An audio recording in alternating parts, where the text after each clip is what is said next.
TV Batuíra Portugal. Para lá do amanhã.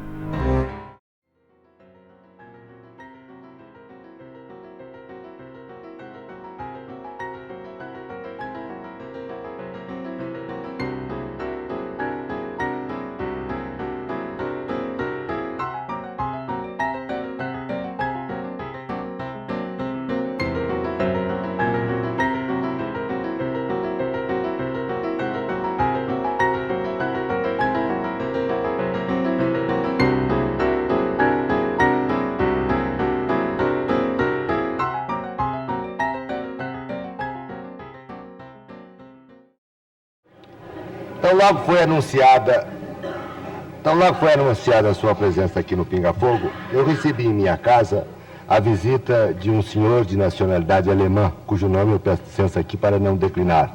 Um senhor já entrado em anos, levava ele um pequeno bilhete a você, em que dizia da sua situação difícil no setor financeiro. E junto ao bilhete, anexo ao bilhete, estava um volante do teste 52 da Loteria Federal. Disse que havia recebido uma inspiração, estava quase que certo que se você marcasse aquele teste, tinha chegado a vez dele sair do buraco. Eu não vou pedir a você que faça isso aqui, vou entregar em suas mãos o bilhete e o volante. Se você quiser remeter diretamente a quem lhe faz a pergunta e o pedido, é assunto seu. Ele se referia à loteria federal ou esportiva? Esportiva, perdão. A loteria esportiva. Loteria esportiva. Ele disse que havia tido uma intuição. Se você marcasse, não dava no bico. Eu só posso dizer que tenho tido a minha vida quase que toda voltada para o mundo espiritual. Mas quero dizer também que eu sou brasileiro e adoro Pelé. E se eu puder ganhar uma loteria esportiva, eu vou ficar muito feliz. Você não vai marcar por aí, né?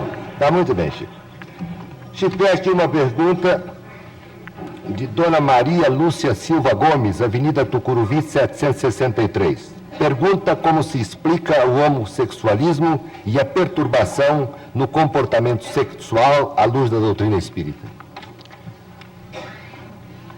Temos tido alguns entendimentos com espíritos amigos e notadamente com Emmanuel a esse respeito. O homossexualismo, tanto quanto a bissexualidade, o bissexualismo, tanto como a sexualidade, são condições da alma humana, não devem ser interpretados como fenômenos espantosos, como fenômenos atacáveis pelo ridículo da humanidade. Tanto quanto acontece com a maioria que desfruta de uma sexualidade dita normal, aqueles que são portadores de sentimentos de homossexualidade ou bissexualidade são dignos do nosso maior respeito. E acreditamos que o comportamento sexual na humanidade sofrerá de futuro revisões muito grandes, porque nós vamos catalogar, do ponto de vista de ciência, todos aqueles que podem cooperar na procriação e todos aqueles que estão numa condição de esterilidade. A criatura humana não é só chamada à fecundidade física, mas também a fecundidade espiritual. Quando geramos filhos através da sexualidade dita normal, somos chamados também à fecundidade espiritual, transmitindo aos nossos filhos os valores do espírito de que sejamos portadores. Não nos referimos aqui aos problemas do desequilíbrio, nem aos problemas da chamada viciação nas relações humanas. Estamos nos referindo a condições da personalidade humana reencarnada, vamos dizer, muitas vezes portadora de conflitos que dizem respeito, seja a sua condição de alma em prova ou a sua condição de criatura em tarefa específica. De modo que o assunto merecerá muito estudo e poderemos voltar a ele em qualquer tempo que formos convidados a intervir. Vamos dizer com licença, porque nós temos um problema em matéria de sexo na humanidade que precisaríamos considerar com bastante segurança e respeito recíproco.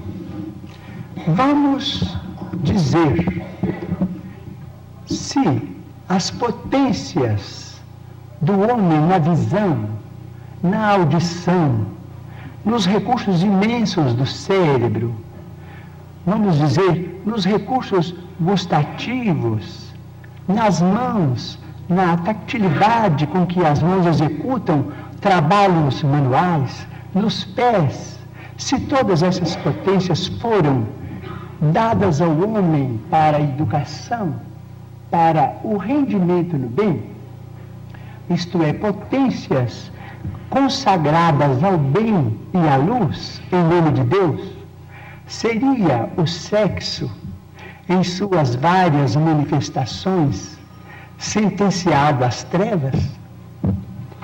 Chico, Dona Ida, é a penúltima pergunta. Dona Ida Jorrade, da Rua Major Diogo 699. Pergunta muito triste. Diz ela: perdi um filho há 1 ano, choro muito. Quero saber se as minhas lágrimas estão prejudicando meu filho. Quando as lágrimas nascem do nosso reconhecimento a Deus pelos benefícios que recebemos, quando as lágrimas refletem a nossa saudade tocada de esperança, os nossos amigos desencarnados nos dizem que as lágrimas fazem a eles muito bem, porque elas são luzes no caminho daqueles que são lembrados com imenso carinho.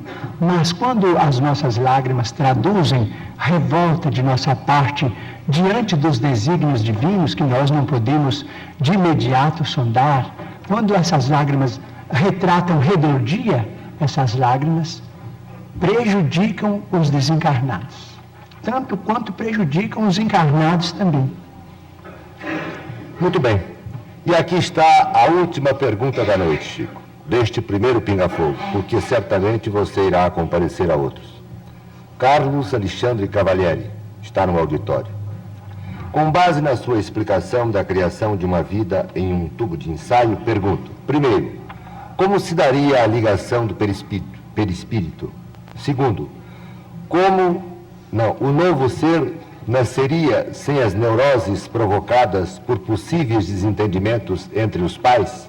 E terceiro, como se manifestaria o amor maternal e filial se esse se inicia normalmente na fase uterina?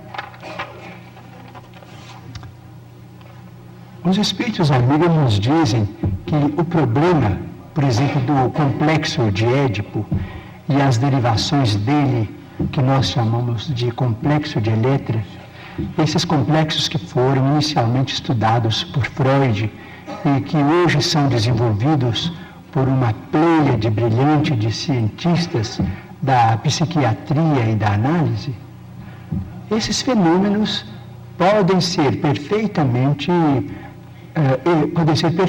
estudados com muita segurança e com muito êxito à luz da reencarnação.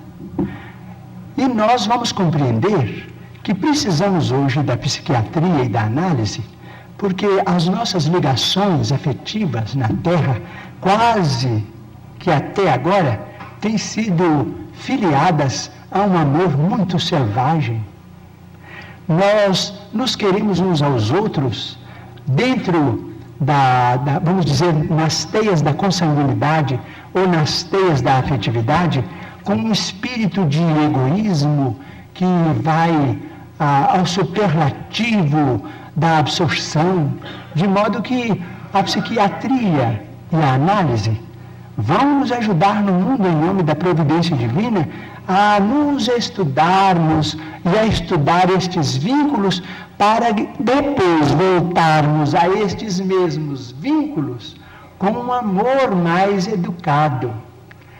Então, se formos dignos de receber o tubo de ensaio como sendo um claustro materno estruturado pela ciência, vamos esperar que no tubo de ensaio a reencarnação se faça com muito mais facilidade para as garantias de saúde do espírito reencarnante, porque nós, como espíritos reencarnantes na Terra, estaremos libertos de muitos traumas que acontecem em nossa condição de vida embrionária, quando na companhia mais íntima de nossas mãezinhas sobre a Terra. Mas a vinculação do amor, esta não terminará nunca, porque o amor é presença de Deus. E o amor continuará a nos unir uns aos outros para sempre. E nos amaremos cada vez mais. Agora, vamos educar o amor, porque não temos sabido amar uns aos outros conforme Jesus nos amou. Ô Chico, pois não, professor? Isso é normal, pode falar. Não, é um assunto que não foi ainda abordado no programa hoje. Rapidamente. O senhor acha que os espíritos que se manifestam nos terreiros de Umbanda, dizendo-se guias de cura, pretos velhos, índios, caboclos, são espíritos evoluídos da luz? Como explica as curas conseguidas por muita gente conhecida em terreiros? Será que o mal pode apresentar-se através do bem, ou então tomando a sua forma? Nós respeitamos a religião de Umbanda como devemos respeitar todas as religiões. A noite avança e o programa continua, e nós estamos preocupados com o tempo que estamos roubando à TV Tupi e aos nossos amigos do auditório. Mas vamos recorrer ao caso das leis kármicas. Nos séculos passados, nos 3, 4 séculos passados, nós, vamos dizer coletivamente, não estamos falando do ponto de vista individual, mas na condição de brasileiros, buscamos, no berço onde nasceram, milhões de irmãos nossos reencarnados nas plagas africanas, para que eles servissem as nossas casas e as nossas famílias, instituições e organizações na condição de alimárias. Eles se incorporaram, depois de desencarnados, as nossas famílias. Eles renasceram do nosso próprio sangue, na condição de nossos irmãos, para receberem de nossa parte uma compensação, que é a compensação chamada do amor, para que eles sejam devidamente educados ou encaminhados, tanto quanto nós pretendemos educar-nos e encaminhar-nos para o progresso.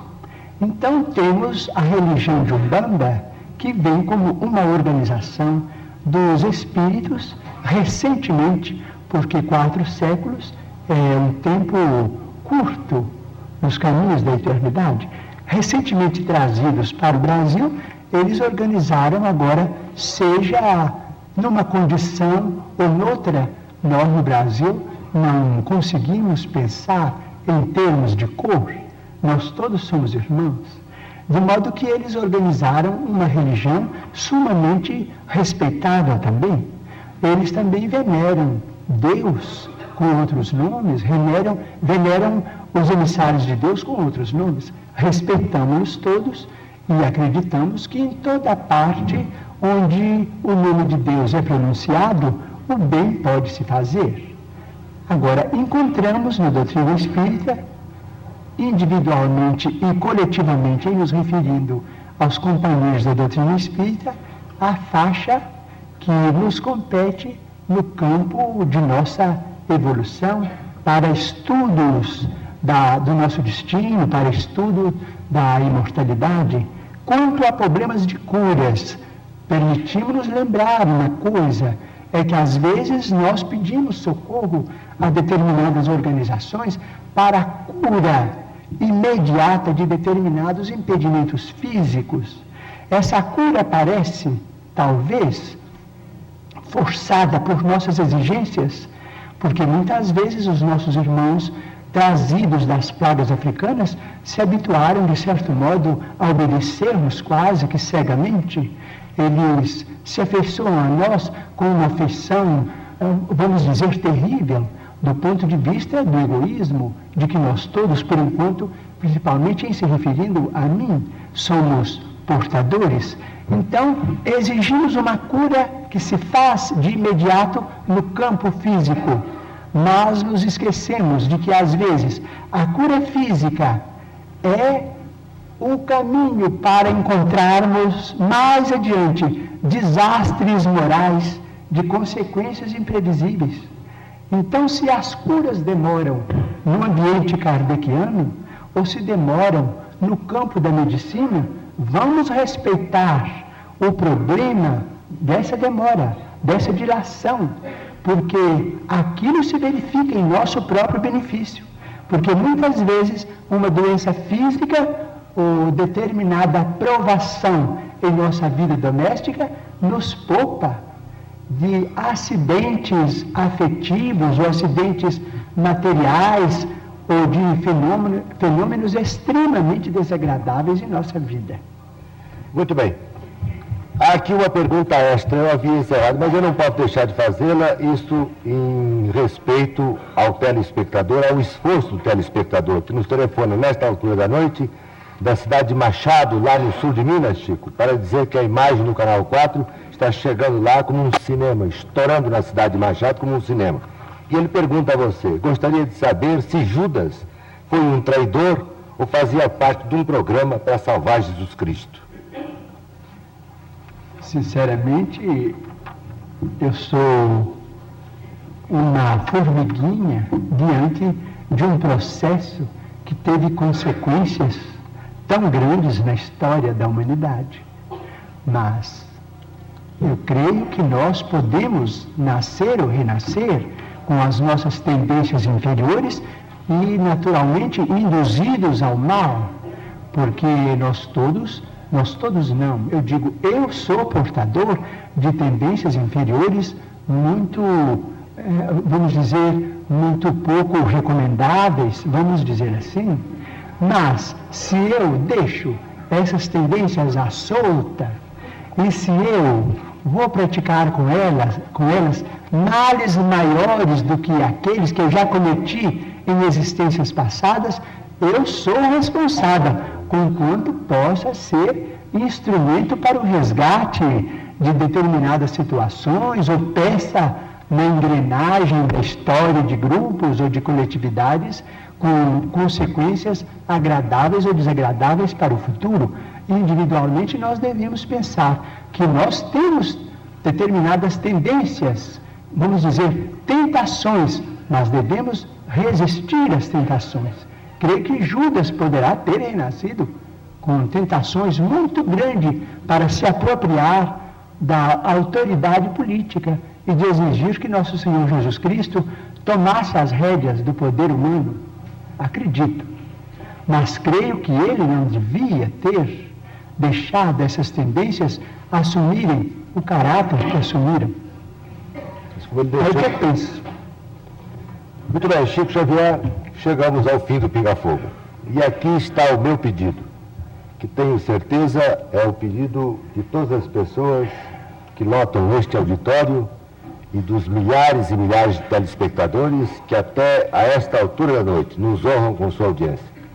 Nós queríamos que, ao encerrar este Pinga Fogo, o mais longo desta série, 2 horas e 45 minutos, e tenho certeza, o melhor de todos eles no sentido de audiência e também daquilo que você pudesse transmitir como mensagem aos que nos assistiram e nos ouviram, eu peço a você que tente psicografar uma mensagem dos seus guias. Seria possível?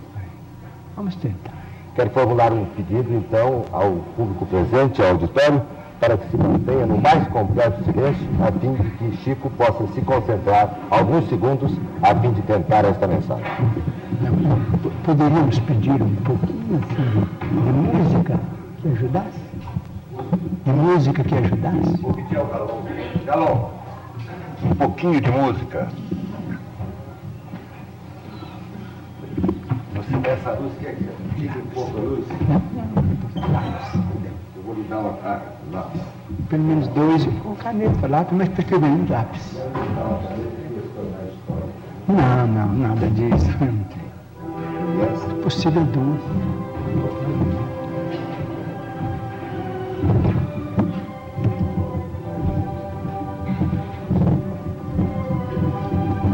Muito obrigado. Dá uma.